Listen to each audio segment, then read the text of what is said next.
Senhores telespectadores, o nosso programa de hoje vai ser aqui no Chiado, no Museu Nacional de Arte Contemporânea. Eu estou aqui, há aqui uma exposição notável que vale a pena ver, e é por isso que eu cá venho. O senhor telespectador, eu falei em museu, está a ver aqui uns fornos, umas paredes de tijolo. Bom, isto é a história do edifício, que também é muito curiosa. Desde o século XIII, desde o tempo do São Francisco de Assis, veio lá o Frei Zacarias, lá da Itália, a tentar em cada reino fazer um conventinho de franciscanos, e aqui já muito longe do centro da cidade, havia para aqui uns montes penhascosos com ribanceiras, uma coisa que ninguém queria, não havia ninguém, e o rei lá lhes deu este bocado, um bocado muito grande, apanhava aqui desde o Calhariz até ali ao início da Baixa. Isto era tudo para os frades, e eles fizeram aqui um convento. Esse convento durou muito tempo, teve muito pouca sorte, porque por várias vezes foi completamente consumido por incêndios, depois foi derrubado pelo terrível terremoto de 1755, no tempo de Pombal, e a partir desse desastre do terremoto, ele já não conseguiu pôr-se em pé.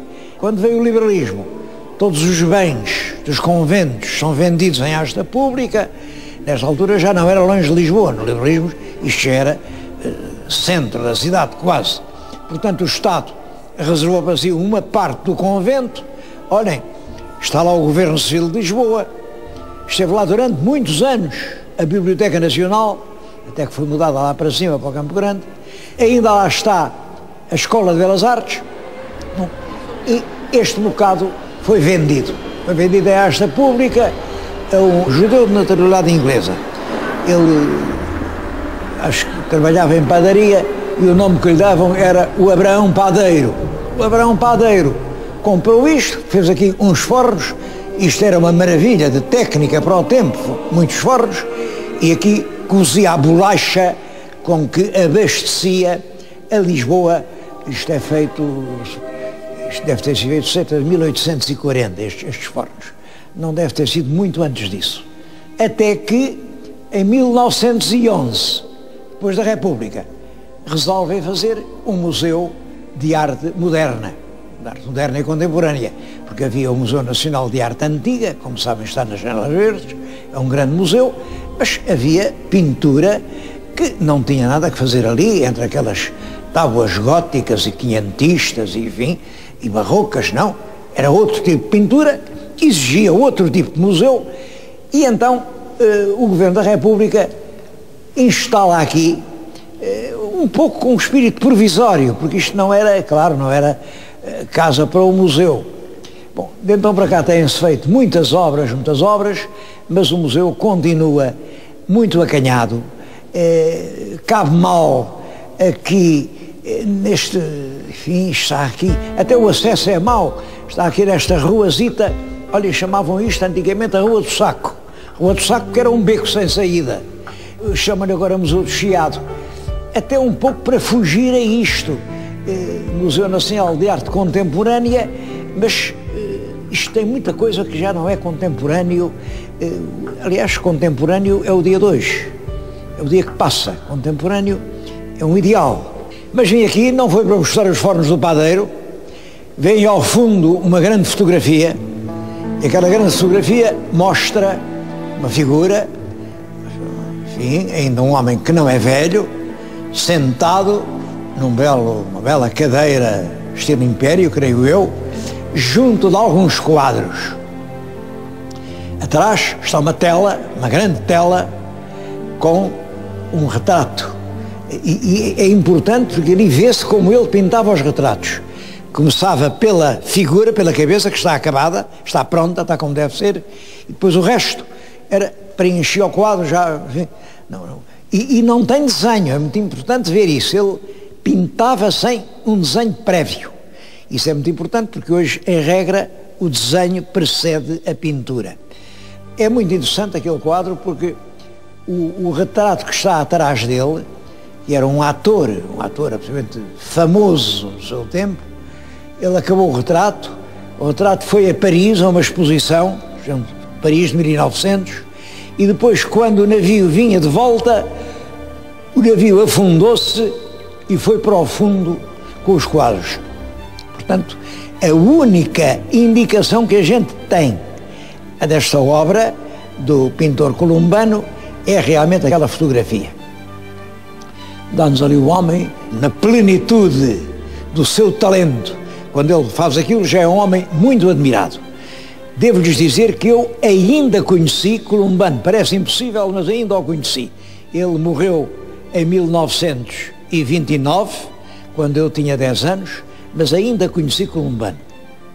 Bom, e já agora vou-lhes dizer como é que eu conheci Columbano.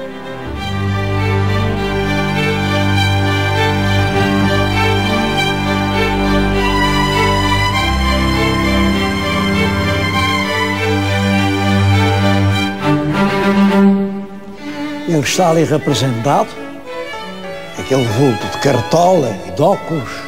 Bom, mas isto é um retrato dele em 1885. E este Columbano de que eu lhes vou falar é o Columbano de 1928. Portanto, mais de 40 anos mais tarde. Bom, o que se passa é que em 28, um tio meu, que era aguarelista, expôs no salão da Sociedade Nacional de Belas Artes, na Rua Barata Salgueiro, um retrato meu. Eu tinha 8 anos, estou, enfim, a olhar o mundo com os meus olhos deslumbrados, e meu tio levou-me à inauguração da exposição. Esperava-se a visita de mestre Columbano, por quem toda a gente então tinha um respeito quase religioso, mestre Columbano. E ele dava a volta à exposição, parava uns instantes junto de cada quadro e seguia. Por vezes fazia um comentário, outras vezes não. Ele era homem de poucas palavras, um homem de uma grande severidade, mas parou diante do meu retrato, parou bastante tempo, olhou fixamente e depois disse para o autor: o melhor retrato em aguarela que até hoje vi em Portugal. Bom, o meu tio, que era um homem modesto, ficou atrapalhado com o elogio destes, porque estas palavras vindas da boca de Columbano, isto representava a glória. O meu tio, atrapalhado, diz-me: mas o mestre está a ver o retrato, olha, está aqui o original. Eu ia com ele, era muito pequenino, e pega-me assim na cabeça e aponta para que o mestre desviasse os olhos para mim. E eu, pequenino, ansioso, a olhar, a ver se o mestre se dignava conceder-me um olhar. Nem deu, porque eu estava ali, com os olhos num quadro, disse: sim, grande quadro. E deu uns passos e foi olhar para o quadro ao lado. Recordo-me disto perfeitamente. Isto, nas memórias que estou a escrever, tem um pequeno capítulo, como conheci Columbano. Ele é que não me conheceu a mim, mas é curioso que isto não deixou de influir na minha maneira de apreciar Columbano. Eu vou-lhes mostrar alguns quadros que revelam que, de facto, se trata de um grande pintor em qualquer país do mundo. Este que está diante de nós é o famoso Grupo do Leão. O Leão, não há leão nenhum aqui, é um café de Lisboa, ainda hoje lá está, na rua 1º de Dezembro, é o Leão de Ouro, e em certo dia da semana juntavam-se lá um grupo de artistas, de pintores, de críticos de arte, de jornalistas, de homens de letras, e acabaram ali à volta de uma mesa, como veem, uns bebem, este aqui está com uma grande caneca de cerveja, e, olhem, junto do Columbano, embaixo, está o irmão, o Rafael Bordal Pinheiro, de quem eu já tenho feito programas. São dois irmãos completamente diferentes, dois grandes homens. Columbano pinta senhores de chapéu alto sobre casaca, é um pintor que vive num mundo de alta burguesia.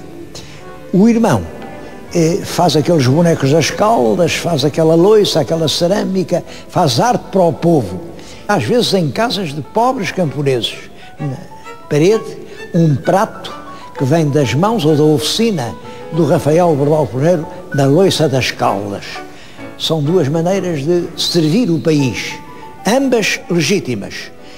Não escondo que eu vou mais pelo caminho de Rafael que pelo caminho do Columbano.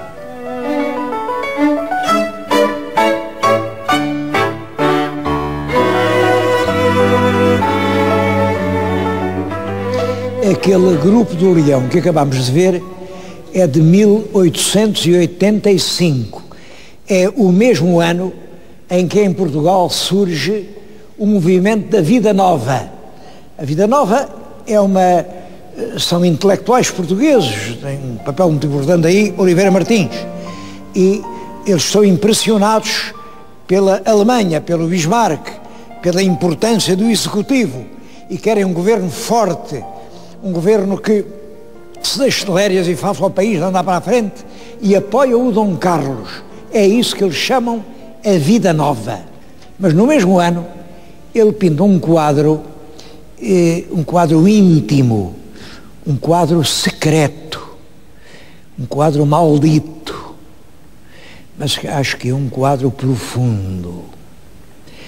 Ele, nesse ano, ele tinha um sobrinho, e tinha um amigo que dizia muito bem dele, o amigo era o Dom José Pessanha. Está aqui, este é que é o Dom José Pessanha. Ele pintou o retrato de Dom José Pessanha, que era crítico e que dizia da obra dele, punha nos pincos, quando havia muita gente dizia mal. Havia gente que ele pintava tudo negro, que era um pessimista. Bom, mas o quadro, talvez mais rigorosamente autobiográfico que Columbano pintou foi este. Ele está aqui, está muito à vontade. Reparem, é o mesmo que além vimos de Cartola. Está aqui, está com a paleta e está a pintar um quadro. Que quadro é que ele está a pintar? A gente não vê, pois ele está do lado de cá, não vê? Vê. Porque tudo quanto a gente faz deixa rasto. Porque na outra parede está um espelho. E aqui, no espelho, está o quadro que ele está a pintar. O quadro, podem vê-lo aqui, é um sobrinho que ele tinha, um sobrinho filho do Rafael, e pintou um lindo quadro. Realmente é um rapaz muito novo, ele também se dedicou às artes, ajudou ainda um bocado o pai, lá nas cerâmicas das Caldas. Está aqui, de perna cruzada, as mãos postas em cima de um joelho, com um ar um bocadinho fatigado e da vaidade deste mundo. Isto é realmente um grande quadro, isto é um grande quadro. E é isto que se vê aqui. Lá está, é o mesmo quadro, está inverso, claro, porque o espelho reflete as coisas ao contrário, e nisso também Columbano faz questão de mostrar, os espelhos refletem sempre as coisas ao contrário. É um bocado como a crítica, mas aqui tem o que não se pode pôr ao contrário. Isto é essencial. Isto é o que nós somos. Aqui está a caveira. Aqui está o homem vivo. Aqui está o que o homem pensa que nós pensamos. À frente está a obra que ele há de fazer e que legará à posteridade. Bom, aqui está um sonho, uma ilusão. Ele chegou a fazer cerâmica, chegou a decorar um vaso. Este vaso, ainda hoje, pertence, está aqui no museu, está guardado aqui no museu, ele chegou a fazer cerâmica. Bom, para mim, este quadro é de certo modo, revela este gênio que está preocupado com a própria natureza do conhecimento. De certo modo, eu chamaria um pintor epistemologista. Epistemologia é a ciência do conhecimento. Isto é um pintor filósofo, é um pintor que medita na maneira como o real passa por nós. Olhem, isso se reflete nas paredes do fundo.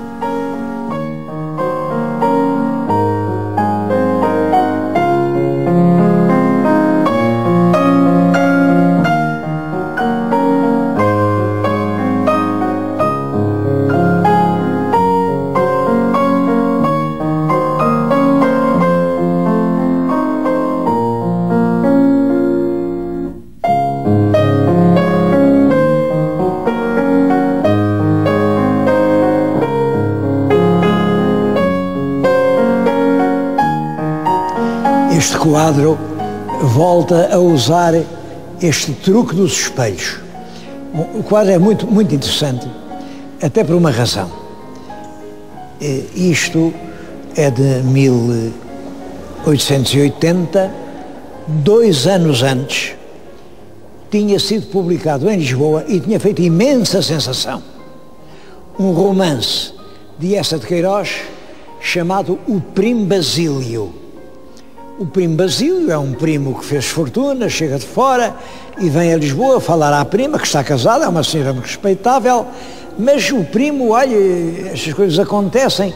Bom, e no livro revelam-se mesmo intimidades que nessa altura eram completamente inconfessáveis, não se diziam a ninguém. Mas ele lá conta isso, e foi isso que fez do livro um best-seller, o Primo Basílio. Bom, pois este quadro chama-se A Encantadora Prima. Cá está, a Encantadora Prima é uma respeitável chefe de família.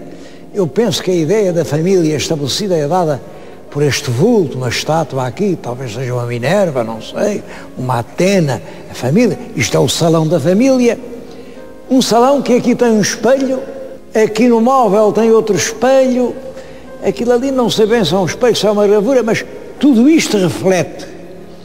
E o pequeno e íntimo segredo que vai ligar os dois amantes vai retinir em toda a cidade. É, portanto, a maneira como Columbano leu O Primo Basílio do Eça de Queiroz. Tenho imensa pena de não lhes poder mostrar o retrato de Eça de Queiroz pelo Columbano, como é que este homem, que era muito inteligente, viu Eça de Queiroz. Columbano nunca pinta o que vê, pinta sempre o que pensa. Infelizmente, o quadro, que era muito bom, também foi à Exposição de Paris, em 1900, vinha no mesmo navio e está no fundo do mar, onde hoje já não deve existir.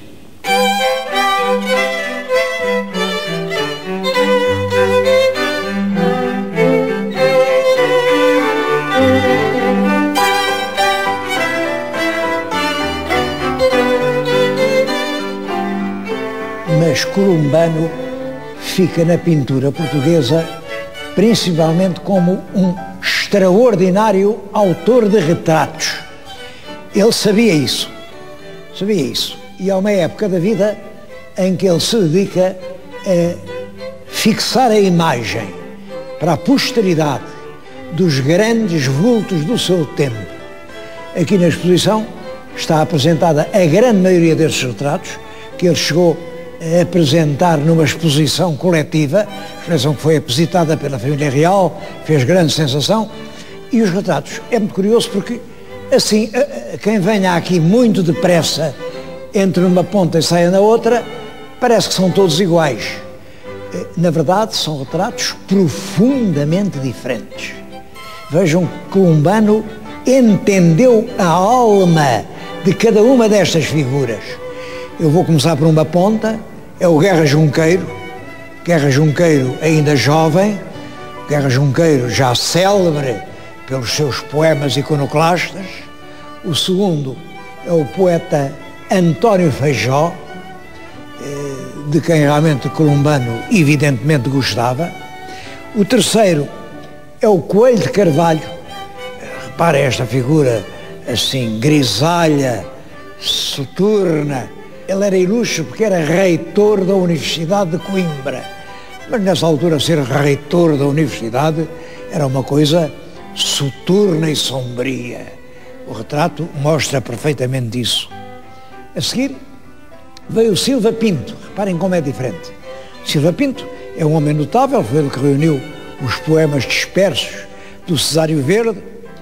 Agora reparem, este outro retrato é um jovem à moda, um jovem cheio de talento, é nem mais nem menos que Eugênio de Castro, o autor dos O Aristos, um homem também modernista. É evidente que realmente Columbano não percebia bem os versos dele, vê-se por este retrato, mas gostava muito dele. Depois vem outra figura da grande simpatia de Columbano. Reparem, o Jaime Batalha Reis. Está a olhar para ele como quem diz: dá cá um abraço, meu irmão. o Jaime Batalha Reis. Que grande retrato que isto é. O outro a seguir já não é tão fraterno. Aquilo é nem mais nem menos que o Fialho da Almeida. O Fialho azedo, cáustico, provocante, um Fialho a dizer mal de toda a gente. Bom, estava na moda e também o pintou. Mas reparem que aquilo não é bem o retrato de um amigo. Não é. A seguir vem o Henrique Lopes de Mendonça, é o autor da letra da portuguesa, Heróis do Mar, Nobre Povo, Nação Valente e Imortal.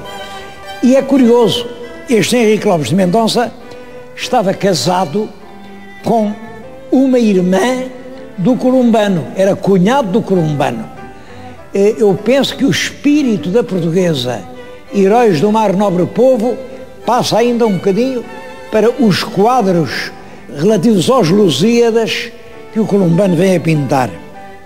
O penúltimo é o Dom João da Câmara, o grande dramaturgo, tanto em voga na época, e depois aquele daquela ponta é o Oliveira Martins. Confesso que aquele retrato me deixou um pouco frustrado, porque Oliveira Martins é uma das inteligências mais cintilantes dos finais do século XIX, um dos homens que viu mais claro, mais fundo na realidade portuguesa, mas Oliveira Martins está ali representado assim como realmente um burocrata obscuro, é um retrato sem talento. Comparem-me aquele Oliveira Martins com o retrato de Antero do Quental.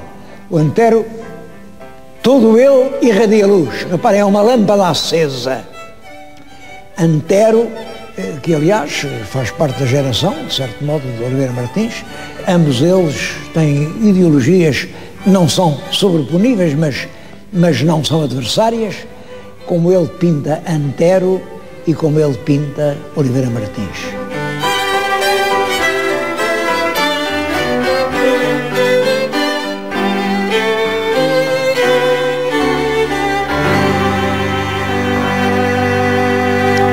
Nesta exposição não se apresenta toda a obra do pintor. É só a primeira fase. Desde que ele começa a pintar, em 1876, ainda muito novinho, até 1900. Ele depois pintou a vida inteira, desde 1900 até que morreu, a 1929.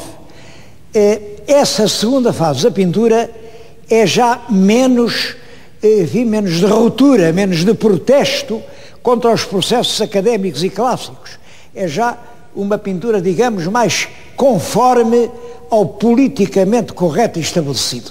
Bom, não a expuseram toda, porque realmente o museu é pequeno, não havia paredes que chegassem para tudo, mas prometem apresentar também essa segunda fase numa exposição mais tarde. Eu penso que este quadro, junto ao qual estou, que é já de 1890, marca bem a mudança de Columbano de uma fase para outra fase. Isto representa Camões, aquele homem que lá está, seria o Camões. Reparem, é um Camões sem coroa de louro, é um Camões sem a pala no olho, é um Camões sem a armadura, é um Camões, até há quem diga que não era o Camões. Há quem diga que aquilo é um retrato do João de Deus, que era amigo dele.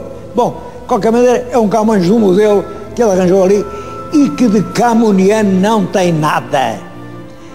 Representa o Camões na invocação dos Lusíadas a dizer às Tágides: e vós, Tágides minhas, que em mim tendes criado um novo engenho ardente, dai-me um estilo novo e sublimado, bom, um estilo que possa realmente comover o mundo.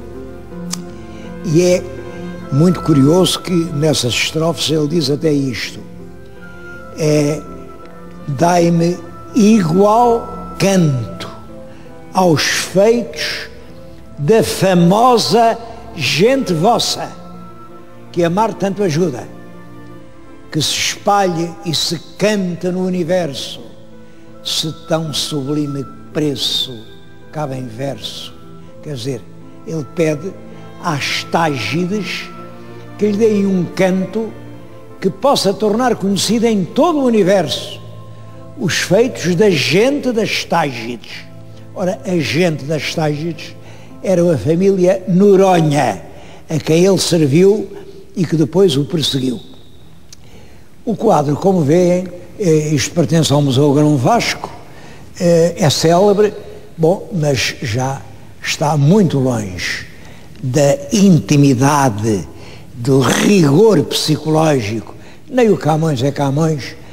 Eu acho que nem estas musas são mulheres. Decididamente, Columbano não era tão exato e prescrutador a pintar os corpos das mulheres quanto era ao descobrir as almas dos intelectuais, seus amigos.